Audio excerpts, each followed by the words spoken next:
Okay, this is a quick little intro. Summer has hit, so I'm going to be sitting at my desk. Multiple sclerosis is decreasing my mobility while the temperature is high. It's a problem I can't deal with. So I'm going to recut some old videos, and this is one of them. Hope you enjoy. We'll see you when the weather cools off, and I'll do some more new content. Alright, so a special thanks for this donation from Fat Ninja, who made me feel like I was super lucky, before informing me that the box was a lie, just like the cake. So let's see what's actually in here. So the story was this, is it came by his collection from somebody else that did an upgrade, and this is their old card. Let's have a look at what we got here. So, alright, there's still quite a substantial card in here. Let's take a look at this. Now, I am currently running a GTX 1660 Super in my Ryzen 9 3950X, and I've got 64 gig of RAM. So this is, what do we got here? This looks like an ROG Strix RTX 2070S AAG Gaming. Not too bad. A little bit of discoloration here, I'm not sure what that's about. They have an on-off LED button. Not a skerrick of dust in this. Not been in a smoker's household. It's definitely been used a little bit, but it's still got that new plastic smell. So this has actually probably not done a lot of work.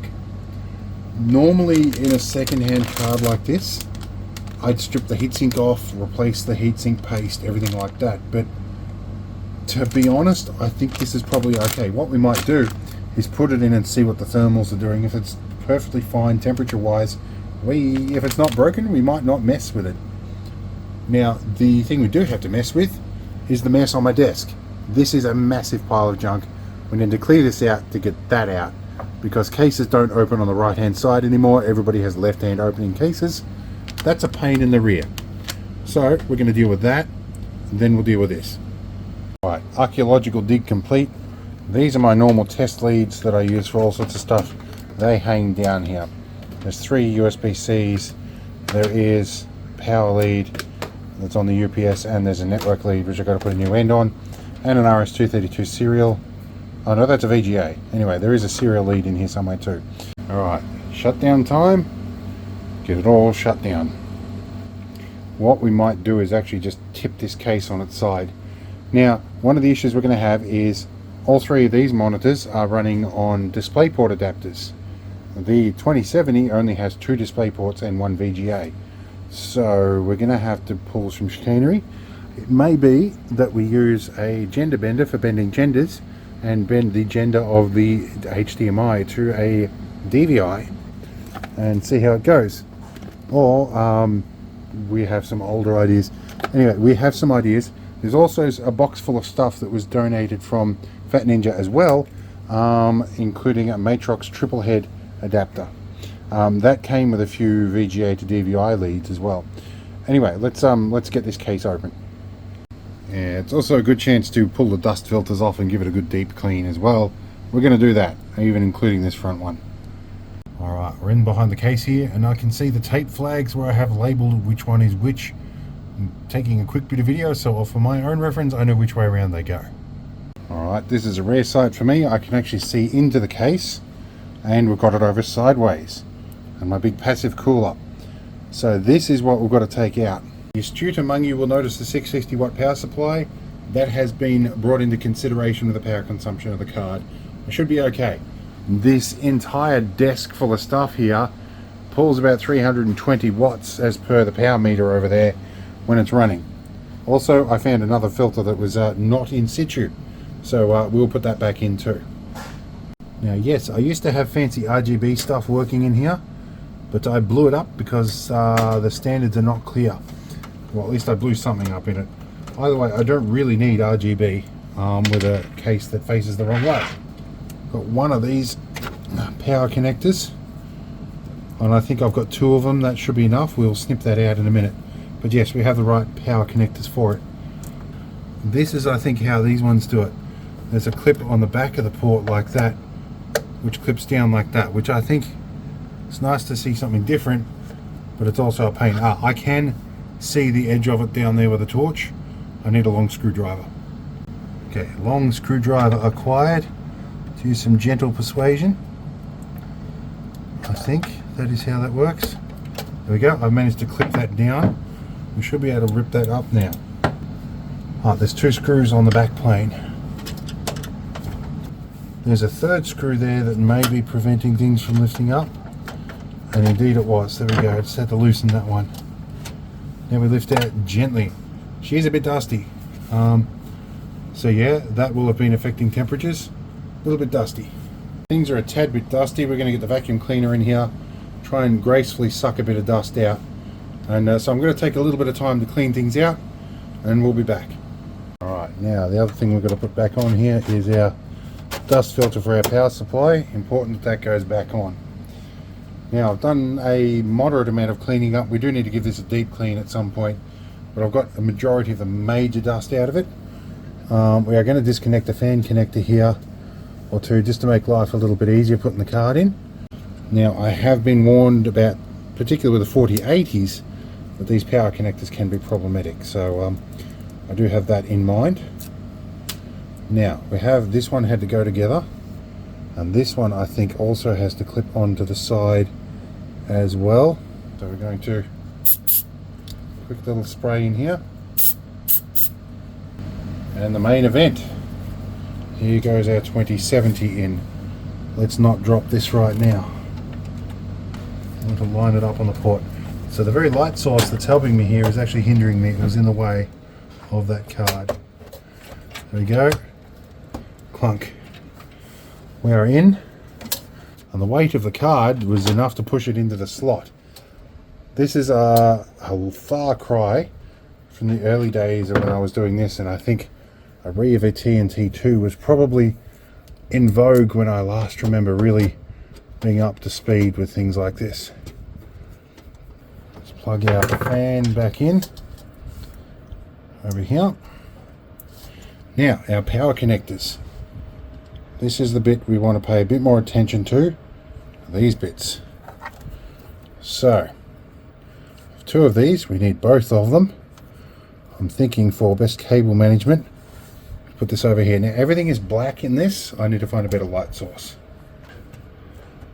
Alright, so put that one on the outside. This one should fit in here. I know it's nice to have this like options for different connectors, but those little side 2 pins just seem like a recipe for disaster for me. That bit, hopefully, where's a ruler?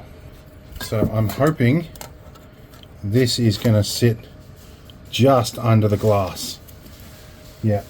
Alright, so that actually isn't a problem. Now these are all the summer jobs that I do when it's too hot for me to go out. Because multiple sclerosis limits my mobility a lot, I do often go out. I wish when they did these drop-off pins, they'd make one pin longer than the other. It'd make this whole process way easier. There we go. There's our glass side on, and yes, it doesn't get pushed over. Now we've got to tip the whole thing up, plug them things in. But I have a little trick over here where I can open the window and plug things in from the back. Okay, so now that I've just finished dinner, that was the my financial manager yelling about that before. We are going to stand this upright, then we're going to open the window out here and go in from the back because it's just so much easier. Okay, this only just fits.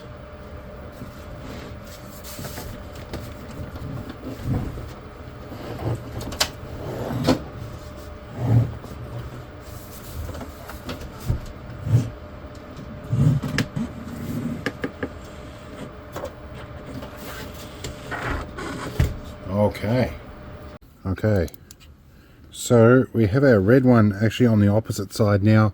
Looking at the layout of this card, it looks like it goes the opposite direction. It does appear to be USB-C in there as well.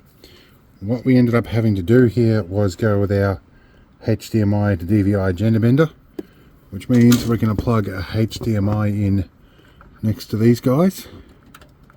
I'm not sure what red HDMI means, but I hope it means good. Alright, now we can thread you up over the top Now while we're here, our Wi-Fi and Bluetooth antennas are a bit screwy, so we'll move them around till they're in a better spot. Okay, these two are in a fairly stable spot. Hopefully we can work this out later. We have another lead to extract and we'll go around the other side. Right, now in the back of the messy side of the desk, we are inside. We have our DVI to HDMI adapter. This is a monitor I specially modified to mount upside down. Gives me a little bit of extra desk space. And it'll be just to my luck that this will be a problem at. So I should probably spend the time and effort right now to get this one to work. Even if it frustrates me. There we go, I think we're in. Right, now is when we find everything wrong with what we did. So we need to find our power switch. And if you're thinking about stealing my Wi-Fi details and MAC address off this, this is an old sticker. It's like 5-6 years old. Nothing to do with my Wi-Fi network. Okay, power's on. No magic smoke's coming out yet. Okay, all three monitors switched to digital mode. Let's hit our power button and see what happens. Normally this is the primary one. That may no longer be the case. I'll have to change my stickers. We're going to do HDMI primary. It hasn't thrown a beep error yet. This might be our primary. Let's see. Waiting, slowly suffocating. Oh, that's going to be our primary. Not actually a bad thing. Because I have had problems with that one being the primary. Makes life a little easier. I normally have this switched over to analog input, which is used for the DVRs as well. That's what these VGA switches are for and stuff. Okay, we'll be back. Now for the moment I dread. All my icons are compressed into this. It's going to take me a week to get all these right. Anyway, we're going to just set these drivers up and see what we can do. But it hasn't broken. Things are mostly okay. Oh, something interesting just happened. I heard some driver disconnect, reconnect, and it's put my desktop back, and I was just downloading the drivers. I think Windows 10 might have done it behind the scenes, but I'm pleased to not have to put my icons back. Okay, so now we notice it's put our screens back in the right order. We can whiz across here, and we can whiz across over here. Okay, so it just means that 1 is now 2, 2 is now 3, and 1 is now 3. I'll redo my stickers later. Not the end of the world, but things are roughly where they want to be. And this one's the primary now. Not all bad. Means when I do a reboot, I can be staring straight ahead instead of having to twist sideways to look at that monitor. Alright, in terms of power usage, we're pulling about 330 watts, which on the UPS is about 37%. So that includes the entire desk, everything up here, and including the DVR, which is hiding away in there. So not too bad at idle. When we actually use it, it might be a bit of a different deal. What we will want to do is probably dust out this card. This will probably go to my wife, who plays World of Warcraft and has been in need of an upgrade for quite some time. So we will probably drop that in there. But yes, certainly after we give it a good clean out. So the display adapter shows as an RTX GeForce RTX 2070 Super. That's good. I'm going to do a driver update. The other little bonus here, I might be able to continue to use RTX voice to a better degree here. And maybe Stable Diffusion might run a little bit better as well. I did have a bodged up version that would work on the limited RAM of the 1660 Super, which I forget how much RAM this had. I think either 4 or 6 gig, something like that. But yeah, it should still be good. I'll be able to do a better job of it. Now, I just have to say my commiserations for this card. It's been very good. I bought it brand new, along with the entire system. It's done over 1,700 YouTube videos encoded. It's done very, very well. Never missed a beat, and very effective. So it's going to get a new life after a bit of a cleanup and a bit of a refurb in my financial manager's computer, and hopefully continues to serve her as well as it served me. Very happy with it. Alright, it's the time of night when the apprentice gets into her game, so you have to deal with that in the background. Our thermals so far look pretty good at 27 degrees. Everything else is happening pretty well. And as for the CPU, I just like the wank factor of having all my cores showing up here. Although I'm hearing reports of CPUs with 192 cores now, so not feeling as top crap as I used to be, but it is what it is. Now, I really should do more homework into Game Ready versus Studio drivers. As it's been explained to me by also a channel member or a fan of the channel, Dead Meat, Game Ready drivers were pretty sure are just updated more regularly. I don't know. Anyway, I'm sure he'll see this and he'll whack in the comments. He always does, which is not unwelcome. All right, there does appear to be a new driver, so we're going to download that, and we'll be back in a moment. All right, we're installing, and this is the mess up your desktop icons button. We don't want to touch that. Don't know what the physics system software is. HD audio, I'm going to guess that's to allow it to put audio through the HDMI side of things. Let's see how we go. AI decoded. Alright, I just noticed something. Now I'm watching Mr. Hughes here. Got to know him after Whistling Diesel got a tank off him. This seems a little smoother and not as jittery as it used to be. I don't think there should be any reason like this. What format are we looking at here? We are we're at 720p. It still seems way smoother. Let's bump her up to 4K, even though these are only 1080p monitors. Something is running. Oh, okay, we've got a little bit of glitchy as we're panning now. Still, there's something notably different about the video. I can't put my finger on it. In the middle of watching video and all the monitors just dropped as it did a reset, as it usually does. Alright, all done. Let's crack open Minecraft and see what our frame rate is. Alright, here goes Minecraft. And we're going to play a hacked client, Aristoas. Probably not the best one, but let's try it. Alright, so I think at peak I got about 860 frames a second. Something like that, yep. This might be just down to other bottlenecks in my system and not the video card. Alright, now in case you're wondering what server we're playing on, it's anarcadia.org. That's ANARCHADIA.org. This is an area where we're hitting entity limit a little bit on the server. We're dropping to about 100 frames a second. Still not too bad. Things are happening relatively well. So, yeah. I can't argue with this. I'm going to try one other thing. I'm going to try and video edit. Okay, yes, I use out-of-date, old crappy software, but it works well for what I need to do.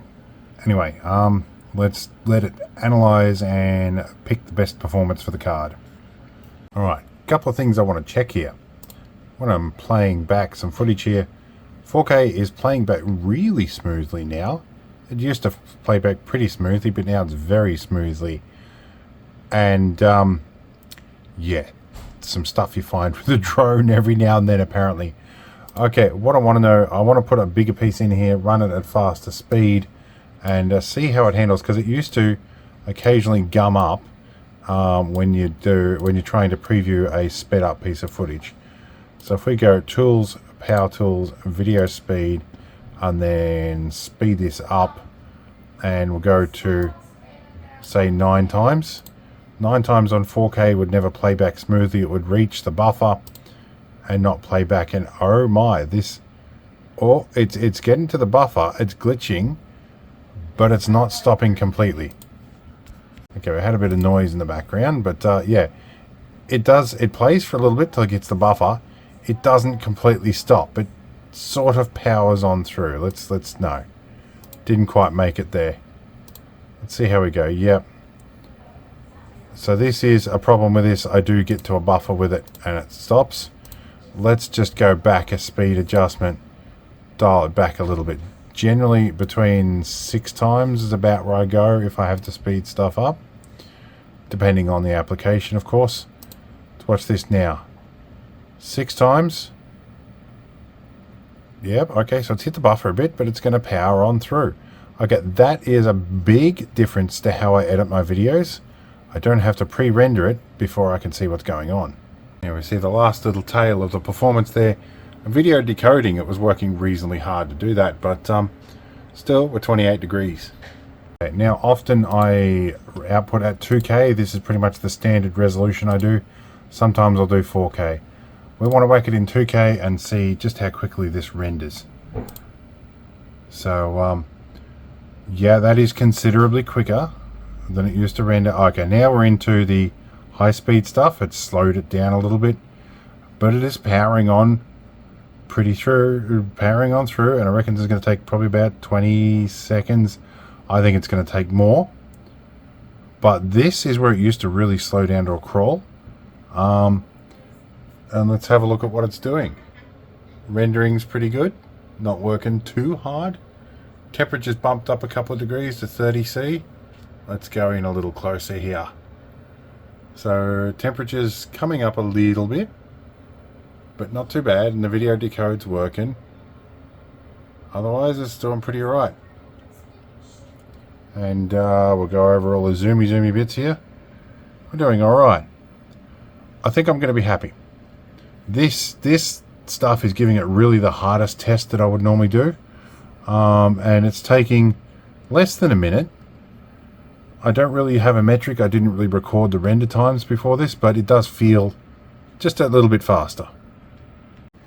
Now, if I was to actually purchase one of these over the 1660 Super versus the 2070 for the price difference, I'm not noticing a lot of difference in render speed. To be honest, it wouldn't be worth the money for me, but this is free. The price is definitely right. I'm 100% going to do this upgrade. Not noticing a huge difference in Minecraft frame rates, but where I am going to use probably some more stuff is with the AI stuff, the RTX voice, things like let's have a think here. Now, things like stable diffusion and stuff like that, definitely going to get a kick. I can probably do some bigger frame sizes than that. I have to actually go and update my stable diffusion, local copy, all that sort of stuff's probably going to run a lot better. Anyway, I'm happy with it. This is the upgrade done. For the computer aficionados among you, this is probably a really simple thing that everybody knows how to do. Some people don't. Anyway, I needed some channel filler, and this also covers what I do during the summer when it's too hot for me to get out and be mobile, because the heat takes my legs with multiple sclerosis. I do stuff like this. All the desk jobs, I hang around inside. So, I'm going to get back to editing some more Land Rover videos because people love those, and you'll hear from me soon.